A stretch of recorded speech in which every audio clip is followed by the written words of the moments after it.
There were giants in the earth in those days, and when the sons of God came in unto the daughters of men, and they bare children, the same became mighty men, which were of old men of renown.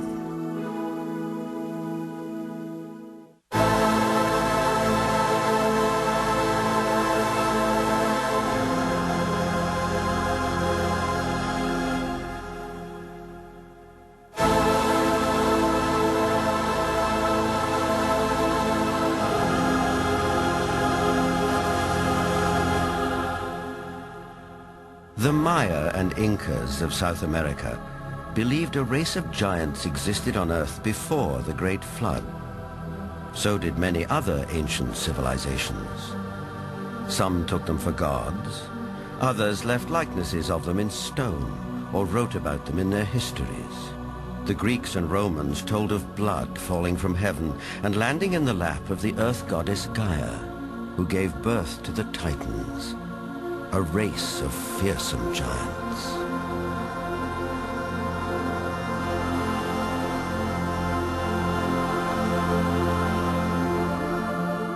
Perhaps the most famous of all was Goliath, the Philistine, one of 5 giant brothers.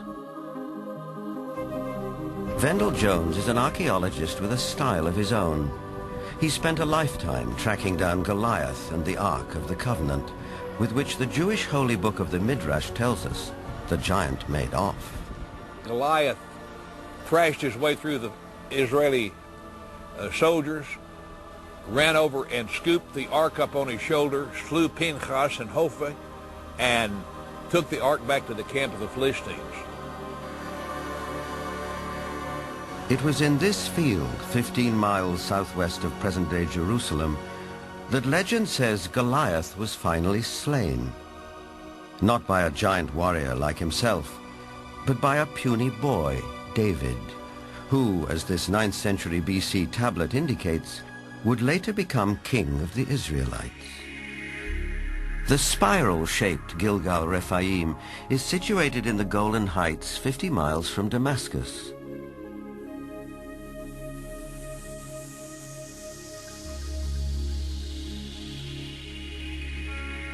Constructed from an estimated 40,000 tons of loose rocks, it is remarkably reminiscent of Stonehenge. Both have been dated at around 5,000 years old and have similar megalithic stones. And like Stonehenge, Gilgal is also said to be associated with giants. Only in this case, there's biblical text which seems to support the claim.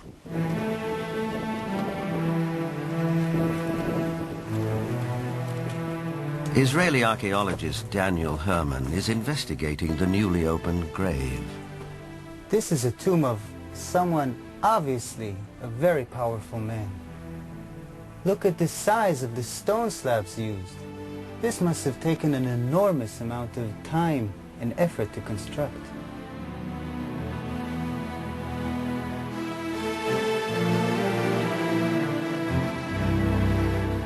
When the Israelites came here and wrote their Bible, it was already here. They saw it. So they have documented the identification of the site by saying that this region was ruled by Og, king of the Bashan. Og is described in the book of Deuteronomy as, and I quote, "For only Og, king of Bashan, remained of the remnant of the rephaim." Rephaim is Hebrew word for giants.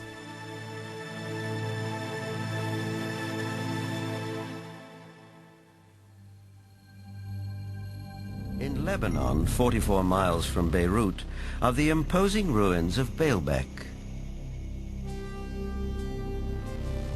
There is mention of this place in the Old Testament's Book of Kings. Baalbek in particular is a very good example. That has the trilithon. Those are the largest stones in the world ever used for construction. They're so large we don't even know their actual weight. Those stones were somehow quarried, moved 5 miles, lifted 25, 30 feet in the air, and placed together so closely that you can't fit a razor blade or a piece of paper in between them. We have no idea how they did it. We don't have a crane in the world that can lift weights anywhere near what those things are. No one knows for sure, but according to Arab tradition, the earliest temples were built here after the Great Flood by a tribe of giants for the biblical king Nimrod.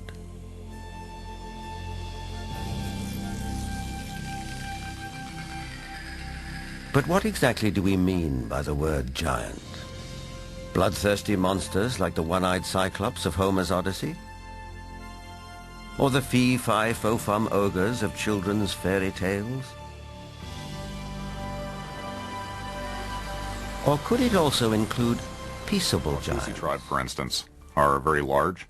The median height for most of their males is close to about 7 feet. They're extremely tall. There are biblical references to even taller people who lived in ancient times. Rabbi Itzhak Mamostin of the Center of Jewish Studies in Vancouver, Canada. It seems quite clear because of the references in Genesis and later on the book of Numbers and also in Deuteronomy, which are all fairly consistent with each other, that there were gigantic beings that seem to stem from pre-flood era.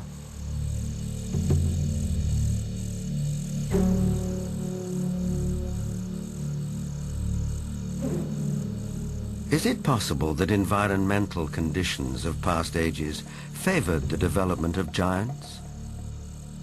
Certainly we know from fossil evidence that some species, like dinosaurs, grew many times larger than they do today. A supporter of this thought-provoking and controversial theory is Dr. Carl Bohr. Optimal genetic expression means the best that the organism has within the DNA is expressed because of favorable atmospheric conditions. Based on fossil evidence, trees like the California giant sequoia grew much larger than they do today. One theory explains this by proposing that environmental conditions in the distant past were more conducive to gigantic growth.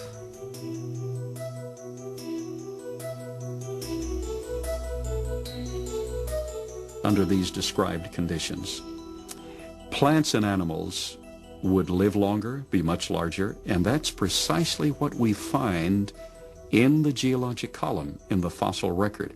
Plants were much larger. All living systems were larger. We have animals that today have an 8 or 9 foot stature with a 16 to 20 foot stature. We have insects such as the dragonfly. Today, the dragonfly has perhaps a 4-inch wingspan. In the fossil record, his counterpart, Meganeuropsis, had up to a 5-foot wingspan.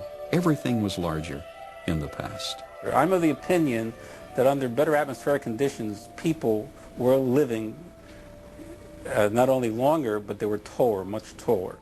Giants and dinosaurs could not exist today as they did in the past because the atmospheric conditions simply will not permit it.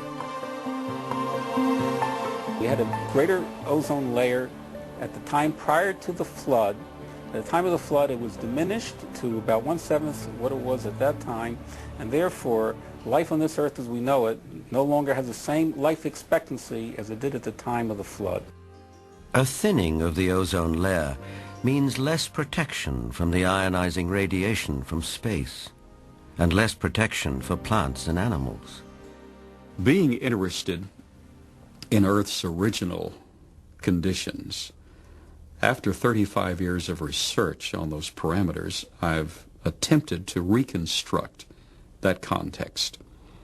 And in so doing, I've had our engineers build a biosphere that doubles the atmospheric pressure, that increases the electromagnetic energy, that increases the ratio of oxygen, but not to the level of toxicity, that eliminates ultraviolet radiation, etc. And the experiments that we've run have been very gratifying.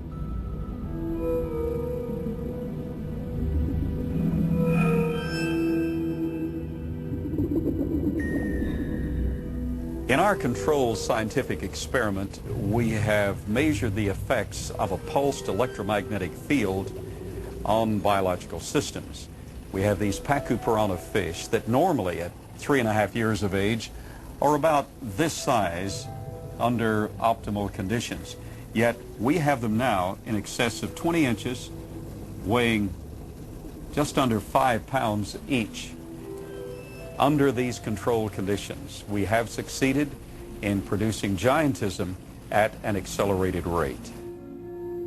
Taken at face value, the research looks persuasive, though it has not yet been replicated by other scientists.